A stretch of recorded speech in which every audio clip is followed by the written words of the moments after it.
Hey everyone, wishing all a very good morning. ছেলে school থেকে চলে এসেছে, আমার কাজবাজ কমপ্লিট হয়ে গেছে। একটুখানি পেয়ারা খাচ্ছি, ওকে একটু পেয়ারা দিয়ে দিচ্ছি। সন্ধ্যাবেলা ছিল হচ্ছে একটা বিয়ে বাড়ি, তো এটা আমি সেরেছি।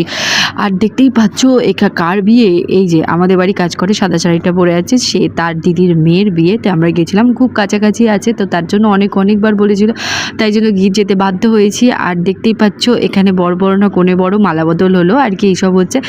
তো তারপর দেখো লুচি, চানা, চিকেন, ভাত, চাটনি, পাঁপড়, মিষ্টি, আর ছিল এখানে আইসক্রিম আর হচ্ছে একটা পান মশলা। আর দেখো তারপরের দিন আমি একটু কাজবাজ সেরে নিচ্ছি, মুখে একটু ফেস ওয়াশ করে নিচ্ছি। মঙ্গলবার ছিল, তারপরের দিন ছেলেকে নিয়ে হচ্ছে যাচ্ছি পড়তে। তো অনেক দূরে পড়তে দিতে যাই আর একটু বসে থাকি এই মন্দিরটায়, তারপরে একটু হাঁটা লাগাই, তারপর হচ্ছে বিস্কুট কিনে নিয়েছি। আর এখানে দর্শন করে নাও চামুন্ডা মায়ের, এই মন্দিরটাই আমরা বসে থাকি আর কি আমি। তো ছেলে পড়া হয়ে গেছে, তারপর বলে কিনা একটুখানি দই ফুচকা খাবো, তো চলো দই ফুচকা খেয়ে নিলাম, তারপর আমরা বাড়ি চলে আসবো আর কি। আর দেখো বাড়ি চলে এসে একটুখানি ল্যাদ খাচ্ছিলাম আর